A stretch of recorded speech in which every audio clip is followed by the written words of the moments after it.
Gold trusted gold buyers. మీరు తాకట్టు పెట్టిన బంగారాన్ని విడిపించి ఈ రోజు ఉన్న మార్కెట్ ధరకు కొనబడును. ధర్మరక్షణ కొరకు ఎప్పుడైతే ధర్మం లోపిస్తుందో భగవంతుడు రావాలి. అభ్యుత్థానం అధర్మస్య తదాత్మానం సృజామ్యం.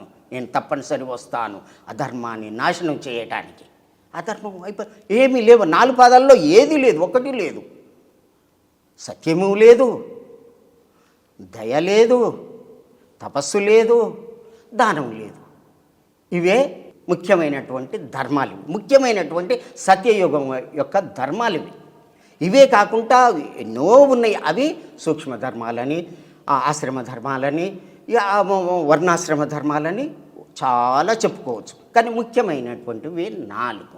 ఈ 4 ఉన్నప్పుడే ధర్మం ఉన్నది అని అర్థం. ఎప్పుడైతే పోతుందో లోపించింది అని అర్థం. ఆ 4 ఎప్పుడు ఉంటాయి? సత్యయుగంలో ఉంటుంది, కృతాయుగంలో ఉంటుంది. ఆ కృతాయుగం ఎప్పుడు వస్తుంది అంటే గురువు, చంద్రుడు, సూర్యుడు, గురువు ఏకరాశిలో పుష్యమీ నక్షత్రంలో ప్రథమ పాదములో కర్కాటక రాశిలో చేరినప్పుడే కృతయుగ లక్షణం మారుతుంది. ఎప్పుడు కలియుగం పోయి కృతయుగం మారుతుంది అన్నాడు. అయితే ఎప్పుడు మారింది అది?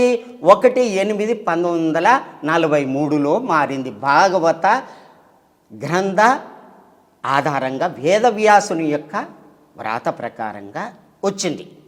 అయితే ఇప్పటికి మరి కలియుగంలో అంతంలో పుడతా అన్నాడు కదా. కలియుగము అంతంలో పుడతా అన్నాడు ఎవరు? కలికి భగవానుడు. అంటే 43 కంటే ముందు పుట్టాలి కదా. కాబట్టి కలికి అంటే స్త్రీ రూపం. ఎటువంటి స్త్రీ రూపం అంటే ఆ తల్లి ఆదిపరాశక్తి అంత శక్తి కలిగినటువంటి పరమాత్ముడే రావాలి.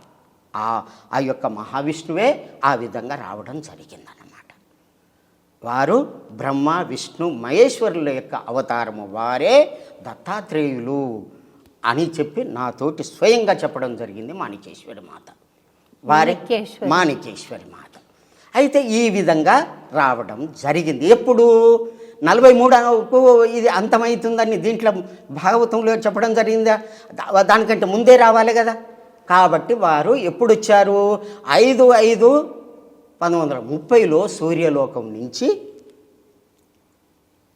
సూర్యలోకంలో సభ చేసి, నిజానికి వాస్తవానికి సూర్యలోకంలో ఏం లేదు, మండుతున్న గోళము అనుకుంటాం. కాదు, అక్కడ కూడా దేవతా నివాసం ఉన్నది. అక్కడికి వచ్చి ఎవరి ఆజ్ఞ ప్రకారము? శ్రీనివాసుని యొక్క ఆజ్ఞ ప్రకారము వైకుంఠంలోనికి వీళ్ళందరూ పోయి అడిగిరు కదా. కాబట్టి ముందుగా నా యొక్క అంశాలతోటి పంపిస్తున్నాను అన్నారు. వారు రావడం జరిగింది. ఎట్లా రావడం జరిగింది? సూర్యలోకం నుంచి అప్సరసలు ఆడగా, గంధర్వులు పాడగా, కిన్నెరులు అందరూ కూడా సేవిస్తూ రాగా కాలనేమిని అనేటటువంటి ఒక దివ్య విమానంలో సూర్యలోకం నుంచి వచ్చేను. ఎప్పుడు? 5/5/1930లో. ఎక్కడికి వచ్చింది? అహోబిలానికి రావడం జరిగింది. అక్కడి నుంచి తర్వాత భూమి మీద ఏ విధంగా చెయ్యాలి, ప్రక్షాళన ఏ విధంగా చేయాలని ప్లాన్ వేసుకొని ఆ తల్లి గర్భంలో శ్రీముఖ నామ సంవత్సరంలో ప్రవేశించడం అయ్యింది. అంటే 33 శ్రీముఖ, 34 భవనామ సంవత్సరం. వారు పుట్టింది 26/7/1934లో పుట్టడం జరిగింది. ఇదంతా క్లియర్గా ఉండడం జరిగింది అనమాట. వారు వచ్చింది ఏమిటికి? అన్నం లేదు, నీరు లేదు, నిద్ర లేదు, తపస్సు చేయాలి, దారపోయాలి. ఎక్కడ? మాత. వారే వీరధర్మజులు. సూర్యలోకంలో వారు వీరధర్మజులు. ఈ భూలోకంలో వారి యొక్క పేరు మాణికేశ్వరి మాత తల్లిదండ్రులు పెట్టారు. మరి పురుషుని యొక్క పేరున్నది కదా, ఇక్కడ స్త్రీ పేరు ఉంది కదా, రూపం మాత్రం స్త్రీ అవతారంగా ఉంది కదా. అంటే ఆత్మ స్త్రీ కాదు, పురుషుడు కాదు, శక్తి స్వరూపం, పరమాత్మ రూపము.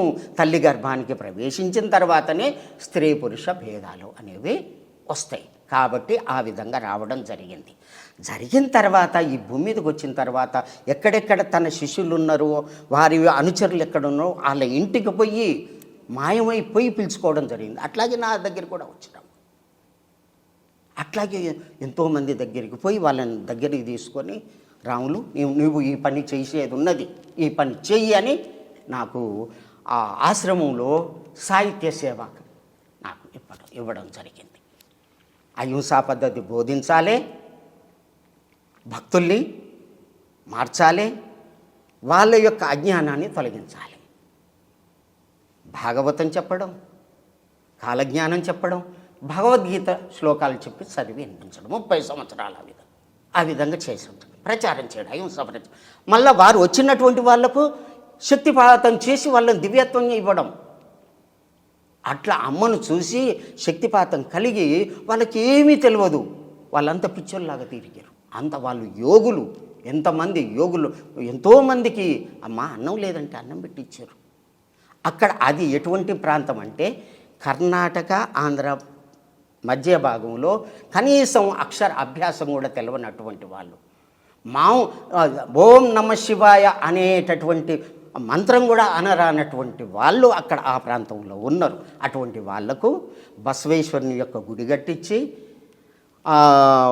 ఓం నమ శివాయ అని అనిపించి, అంతకుముందు మాంసం తిన్నటువంటి నాలుక లావైతుంది అనరాదు, అటువంటి వాళ్ళకు ఇది తప్పు నాయన అని చెప్పి రోగాలు నొప్పులు అవన్నీ తగ్గించి అన్నం పెట్టి అన్నదానం చేసి వాళ్ళని భక్తులుగా మార్చింది. లక్షల మందిని, కోట్ల మంది విదేశాల నుంచి కూడా వచ్చారు. అమ్మ ఎక్కడంటే అక్కడ కనిపిస్తుంది, ఈడ ఉంటుంది, ఇంకా వేరే దిక్కులో ఉంటుంది, ఎక్కడనైనా తిరుగుతుంది. ఇక్కడ అమ్మ ఇక్కడ ఉండి మాట్లాడితే మా గృహంలో నల్లగొండలో రాములు రా అంటే వచ్చేది, ఈడ ఉండి పిలిస్తే ఆడ నాకు వినబడితే ఈడికి వచ్చేది. చూడు, అటువంటి గురువు నాకు ఏడ దొరకాలమ్మా, అటువంటి తల్లి నాకు ఏడ దొరకాలి. అయితే నేను పుట్టినప్పటి నుంచే నాకు యోగ జ్ఞానం ఉన్నది. 4 సంవత్సరాలకి ఆత్మజ్ఞానం దివ్య పురుషులు కలిగించడం జరిగింది. ఆ స్థితితోటి నేను సంస్కృతం తెలుగు పండితునిగా చదువుకొని నేను వేదం చదువుకోవాలి, శాస్త్రం చదువుకోవాలి, భగవంతుని దారిలో నడవాలని చిన్నప్పటి నుంచి ఉండేది.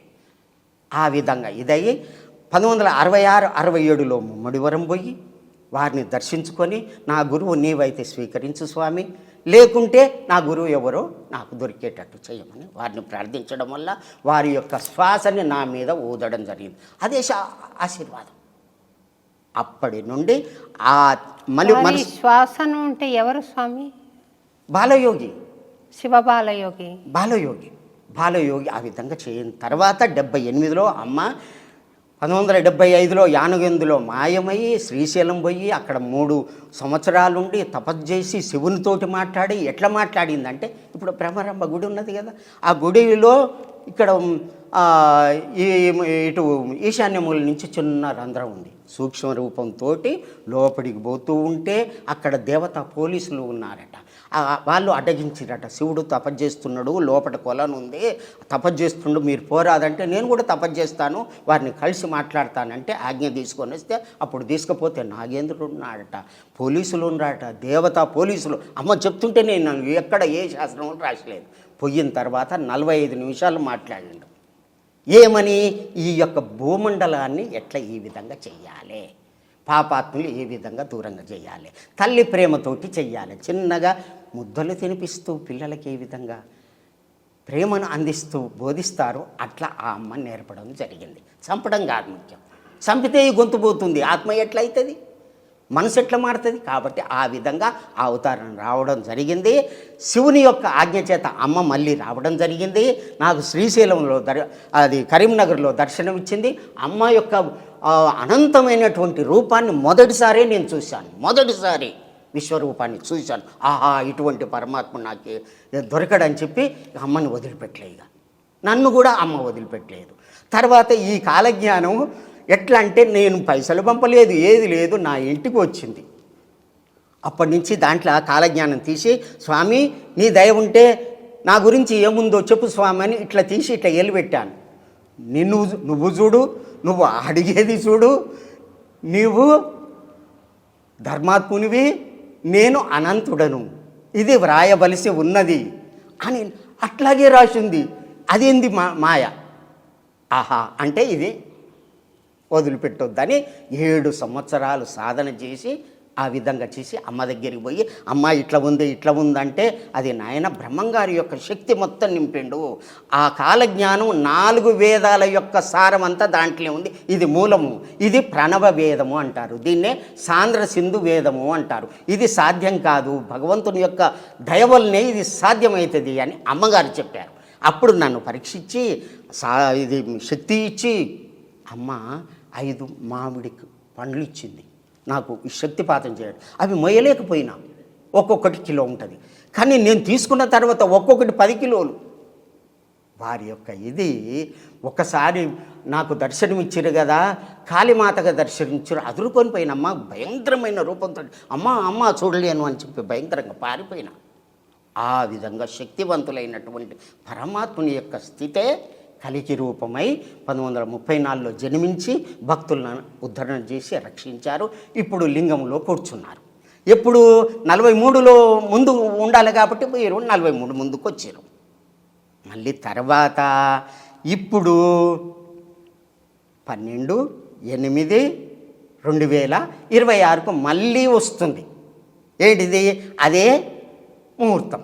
ఏది అంటే కృతయుగ, కలియుగం పోయింది, కృతయుగం వచ్చిందని మళ్ళీ వస్తుంది. 2026కు వస్తుంది. అంటే ఇప్పుడు ఎందుకు ఇచ్చిండు? అప్పుడేమో స్త్రీ రూపంలో భగవంతుడు వచ్చిండు, ఆ విధంగా తల్లి ప్రేమను చూపెట్టిండు, భూమి మీద తన ప్రేమను చూపెట్టి ధర్మ సంస్థాపన కొరకు అహింసా పద్ధతిని బోధించు. అమ్మ చిన్న చిన్న మాటలతోటి ఎట్లా నాయన, అది ఎంత తప్పది. ఒక జీవినికి వస్తే మాంసహ అత్తి మాంసం. మాంసం అనే పదానికి అర్థమైంది మాం నన్ను, సహ అది, అత్తి తింటుంది, నీవు అది తింటే అది నిన్ను తింటుంది. అంటే నీ రూపం దానికి పోతుంది, దాని రూపం నీకు దోస్తుంటే నీకు పాపం వస్తుందని, పుణ్యం వస్తుందని అర్థం. శీర్షతే ఇది శరీర, శరీరం అని ఎందుకంటావు? ఎన్నాళ్ళున్నా కానీ ఈ శరీరం శిథిలం అయ్యేదిరా నాయన అని పెద్దలు పెట్టారు. దహ్యతే ఇది దేయ. అబ్బా ఎంత బాగుంది ఈ దేహం అని చెప్పి సబ్బులు పెడతాం, పౌడర్ పెడతాం, ఎన్నో చేస్తాం. అటువంటి శరీరాన్ని ఎందుకు ప్రేమిస్తావురా? అది ఎన్నాళ్ళు ఉన్నా కానీ కట్టెల్లా పడి కాలిపోయేదే. ఆత్మని ప్రేమించు, ఆత్మస్థితిని పొందు అని పెద్దలు పెట్టారు. అదే గ్రహించు నాయన. ఏమున్నది అది? తినకూడదు, పాపం, అది పాప వస్తువు. అది ఎప్పుడైతే అహింసా పద్ధతి బోధించిందో కోట్ల మంది అమ్మ దర్శనానికి ఒక్కసారి 10,000 మంది వచ్చేది.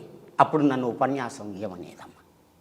అట్లా మా రాములు అని చెప్పేది, అంత ప్రేమగా చూస్తే నా తల్లి ఆ విధంగా చేసి, నేను ఎందుకు పనికిరాని, ఇది నా చదివెంత, నేనెంత, నా పాండిత్యం ఎంత, అటువంటి వాడిని తీసుకొని జ్ఞానం నేర్పి, యోగం నేర్పి, సాధన నేర్పి ఇంత తన పాదాల దగ్గర నిలుపుకొని ఆ విధంగా చేసినటువంటి తల్లిని, ఆ కలికి రూపాన్ని వర్ణించడం సాధ్యం కాదు. శతకాలు రాశాను, చరిత్ర రాశాను, ఎన్నో రాశాను ఆ తల్లిని. ఆ విధంగా వచ్చినట్టు రూపమే కలికి అవతారం వీరధర్మజ మాత. మళ్ళీ ఇప్పుడు వస్తున్నటువంటి ఇది ఎవరు అంటే 2026కు ముందు పుట్టి ఉండాలి. ఇప్పుడు ఏమొస్తుంది? కృతయుగం, కలియుగం పోయి కృతయుగం వచ్చిందని అదే శ్లోకం వర్తిస్తుంది మళ్ళీ. అంటే అప్పుడేమో మొదటిసారి ఒక రూపం వచ్చారు, రెండోసారి ప్రక్షాళన చేయటానికి సమానమే అయినకుంటే సామభేద దండోపాయాలు. ముందుగాత సామంతో నాయన వద్దురా అని చెప్పిండ్రు, భేదం చేసి చెప్పిండ్రు. ఇప్పుడు దండోపాయం కొట్టడమే. అందుకనే నష్టం జరుగుతుంది. 1901 వరకే కలియుగం 5,000 అయ్యింది. విక్రమార్కుని శకం వరకు 3,000 అయ్యింది.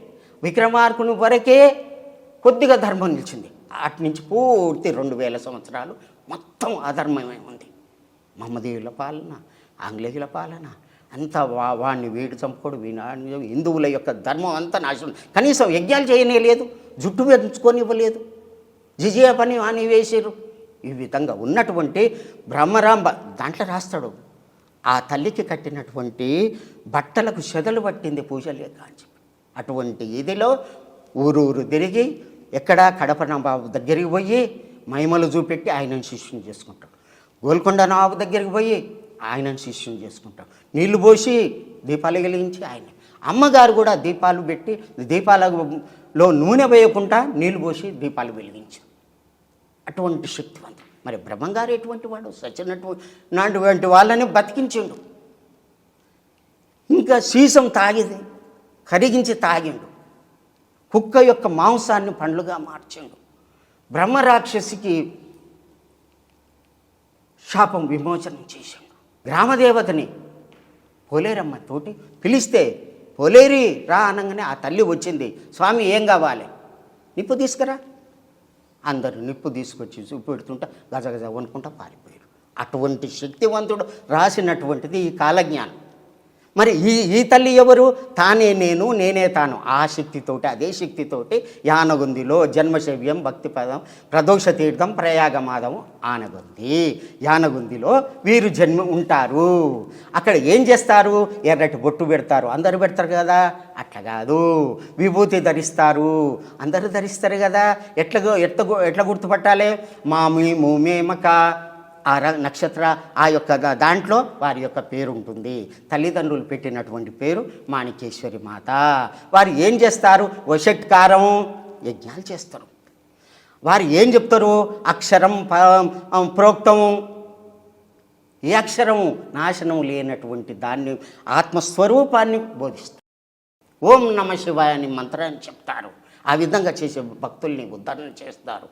ఈ విధంగా ఎన్ని రాశి ఉన్నాయో. వారే దక్షిణ భారతదేశంలో వెలిసినటువంటి భగవంతుని యొక్క పీఠం ఇది అని చెప్పి రాసి ఉన్నది.